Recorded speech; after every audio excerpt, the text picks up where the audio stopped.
In this video, I wanted to give you the latest updates on the OceanGate Titan submersible implosion. We explore the explosive claim by Karl Stanley, where he was interviewed by 60 Minutes Australia, and alleges that Stockton Rush knowingly marched forward with the Titan expeditions, fully aware that they might become a disaster. And one of the things I came up with are the myths, and this will be about the only one of the two text charts that I'll have. One is that subs are dangerous. Research submersibles don't go in areas where the bottom of the area they're operating in is greater than the crush depth of the submersible, which is what really kills you. So that's one of the big differences. And in the last 35 years, there hasn't been a serious injury, and there have been over 15 million people go in them. Now, most of those are in tourist submersibles, but they're statistically the safest vehicles on the planet. Then, we cover a wealthy businessman's shared text messages that he exchanged with Stockton Rush. The exchange led him to turn down repeat invites to participate in the Titan's dive because of serious safety concerns. Next, we probe into the intriguing digital ghosting of OceanGate, the builders of the Titan, who seemingly scrubbed all their social media and website from the internet. We spotlight Dr. Ronald Wagner's groundbreaking simulation that vividly shows, down to the millisecond, the disastrous implosion of the Titan sub. We also discuss the ongoing internal investigation and how it relates to the DNA analysis of human remains from the wreckage. Our rule is we risk capital, we don't risk people. So if somebody comes to me and says, hey, here's a new idea for the sub, if the end result of that failing is that we cancel a mission or we lose a little money, that's fine. If somebody gets hurt, then we go and find out a different approach. In a captivating revelation, a former passenger of the doomed submersible Titan has come forward with shocking claims. He suggests that OceanGate's CEO Stockton Rush knew well in advance the catastrophic fate awaiting the craft's voyagers, terming it a mousetrap for billionaires. The ex-passenger Karl Stanley, in a recent 60 Minutes Australia interview, disclosed his forewarnings to his friend and the perilous nature of the Titan, a craft made of carbon fiber and titanium. Stanley shockingly states, Stockton definitely knew it was going to end like this. He was the last person to murder 2 billionaires at once and have them pay for the privilege.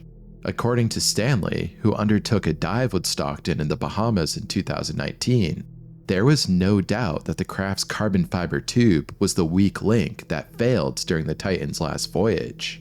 The US Coast Guard pointed towards a catastrophic loss of the pressure chamber after examining the wreckage.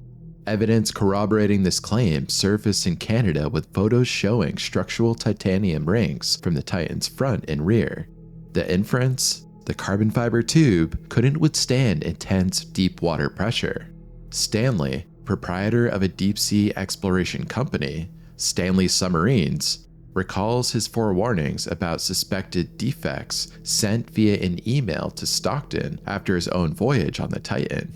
What we heard, in my opinion, sounded like a flawed defect. Stanley wrote in an email, a copy of which was obtained by CNN. He warned of sounds including a hull breakdown becoming spongy. Yet, his concerns fell on deaf ears, according to Stanley. Stockton dismissed these as uninformed accusations from industry pundits, pushing forward with his ill-fated project regardless. Jay Bloom, a prominent businessman with a penchant for adventure, recently divulged a chain of text messages that he allegedly exchanged with the late CEO of OceanGate, Stockton Rush. These conversations, according to Jay, centered around the safety of the Titan submersible. Surprisingly, Stockton reportedly pitched the Titan as a significantly safer option than scuba diving. In the beginning, Jay's ambitious plans involved securing a place for both him and his son on the Titan's inaugural expedition in May.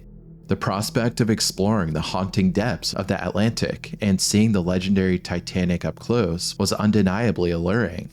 However, Mother Nature had other plans, as adverse weather conditions forced the team to postpone the expedition not once but twice. Jay details the series of events in a Facebook post, recounting both May dives were postponed due to weather, and the dive got delayed until June 18th, the day the Titan imploded. The shifting timeline and unforeseen uncertainties started to kindle a sense of unease, particularly with his son, Sean. The risks inherent in deep-sea exploration began to loom large over the impending adventure. Jay went on to reveal the heart of his concerns, the safety assurances provided by Stockton Rush. I decided to share some of the text with Stockton.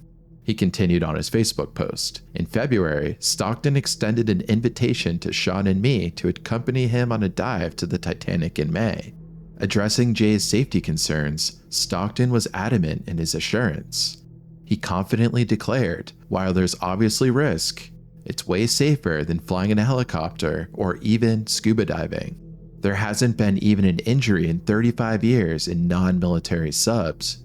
Jay believes Stockton was sincerely convinced of the safety of his creation, tragically blinded by his passion and dedication to the project. The last in-person encounter between Jay and Stockton was on March 1st. They attended the Titanic exhibit at Luxor, where Stockton attempted to assuage Jay's fears further. Stockton remained unshakable in his belief in the Titan's safety, going as far as claiming it was safer than crossing a busy street. At the end of their meeting, Stockton gifted Jay a unique book of photos, one of 324 produced, signed by him and Paul Henry Nargeolet, 2 of the 5 people who would ultimately board the doomed Titan. Due to scheduling conflicts, Jay informed Stockton that they wouldn't be able to partake in the expedition until the following year. The vacant spots were filled by Shahzada Dawood and his 19-year-old son, Suleiman Dawood, who tragically lost their lives alongside the 3 others in the ill-fated journey. With a mournful tribute to his friend and fallen crew, Jay concluded, one last time, R.I.P. Stockton and crew. He also made a heartfelt reference to the recent loss of another friend, Trent Williams, who had been a close friend and business partner for 25 years. This string of losses has led Jay and his son to pause, reflect, and metaphorically, stop and smell the roses. In the wake of the final Titanic exploration mission, OceanGate, the company responsible for the ill-fated Titan submersible, has seemingly initiated a digital vanishing act. Their social media presence has evaporated, their website redirected, all in an apparent effort to erase their online footprint. OceanGate, once a celebrated pioneer in deep-sea exploration, abruptly suspended all activities following the tragic death of their co-founder Stockton Rush. Visitors to their website now find themselves redirected to a terse message, stating the suspension of all exploration and commercial operations. The company's retreat from the digital world goes beyond their website. Facebook pages for OceanGate and OceanGate Expeditions, their LinkedIn and Twitter accounts have all disappeared into the digital ether. Even their Instagram has either gone private or been deleted altogether. An archive of their website from July 8th shows an initial announcement of activity suspension, later changed to complete deletion. Details of their previous expeditions and submersibles, once proudly displayed, are no more. As of July 14th, even the OceanGate founder's website went dark, albeit allegedly for maintenance reasons. Renowned engineer Dr. Ronald Wagner, who holds a PhD in engineering, has specialized in the complex study of thin-walled shell structures buckling, embarked on a rigorous analytical journey to understand the disastrous failure of the Titan submersible. Employing high-powered software, Dr. Wagner simulated the heart-wrenching implosion of the sub, frame by painstaking frame, shining a light on the frightful reality and demonstrating the horrifyingly rapid sequence of the event. In the dissection of his simulated findings, Dr. Wagner explained the sheer swiftness of the calamity. These steps are in mere milliseconds. It takes your brain about 13 milliseconds to process information from your eyes, which means it takes that long to form an image. However, in this scenario, if you were to proceed 13 milliseconds into the simulation, death would have already occurred 10 milliseconds earlier. The catastrophe transpires so rapidly that pain, which requires 100 milliseconds to register, wouldn't have had time to manifest. They wouldn't have anticipated or sensed anything. Death would be immediate and abrupt. According to expert conjecture, prior to the dreadful implosion, a symphony of cracks and pops would have reverberated from within the sub. When you're dealing with composites, acoustics will pop and crackle, and it's almost like having an EKG. You can tell how the hull is doing, and if we were going to stretch this new material in a new environment with people inside, we needed to know well before it failed that it failed. Our rule is we risk capital, we don't risk people. Foreshadowing the imminent collapse of the hull. Additionally, the submarine's monitoring systems and sensors attached to the hull were likely connected to alarms, which would have blared to signal an impending failure, as reported by engineering.com. Dr. Wagner's simulation commences at the 0 millisecond mark, the fatal instant when the Titan's carbon fiber hull began to succumb to the pressure, demonstrating the first signs of damage and beginning to collapse inward.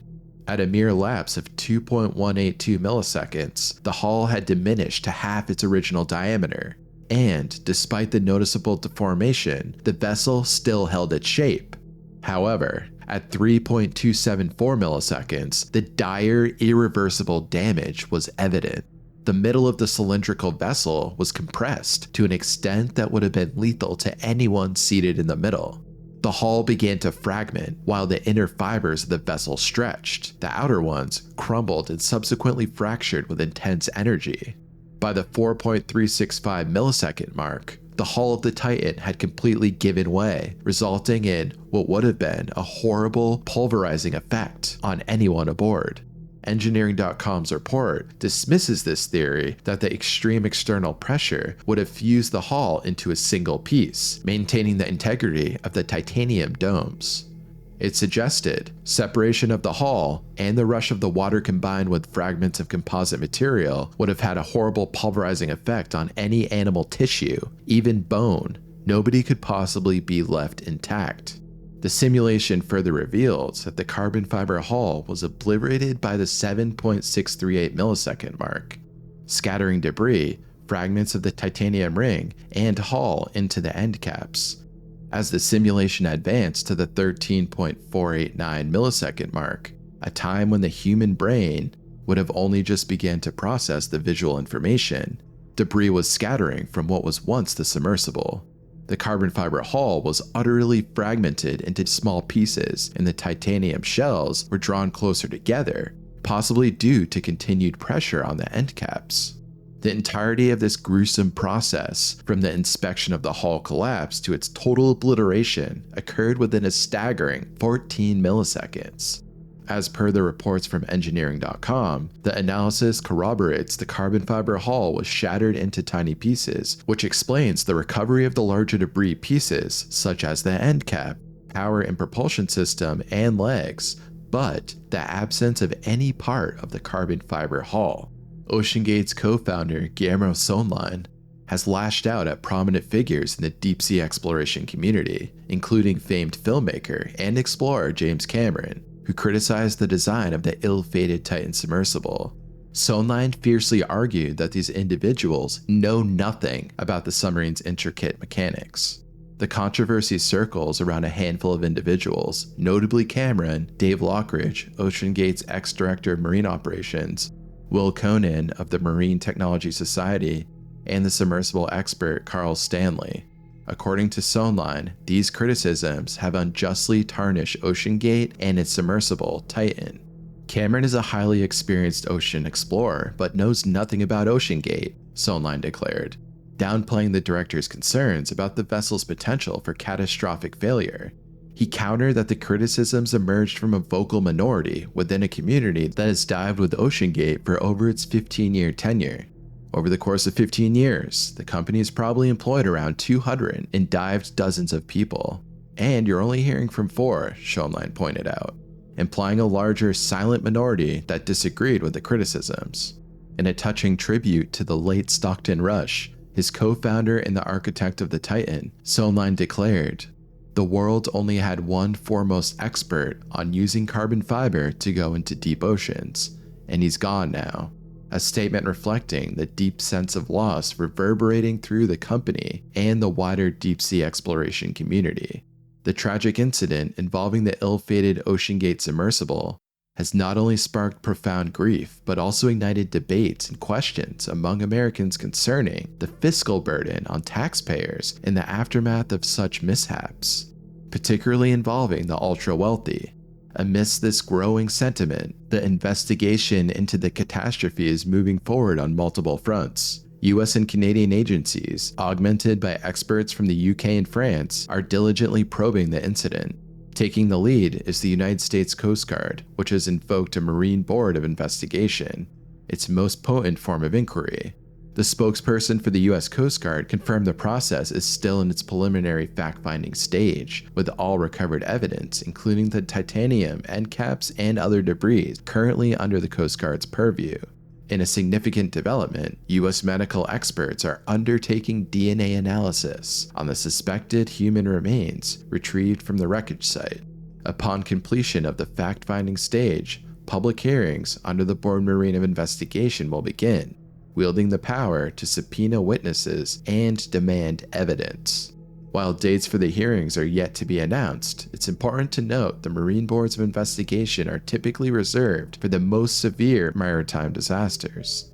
And that's all I have for you today, and I appreciate you watching until the end. If you found this story both fascinating and heartbreaking, be sure to show some love to the like button and subscribe to our channel for more stories like this one. See you at the next one.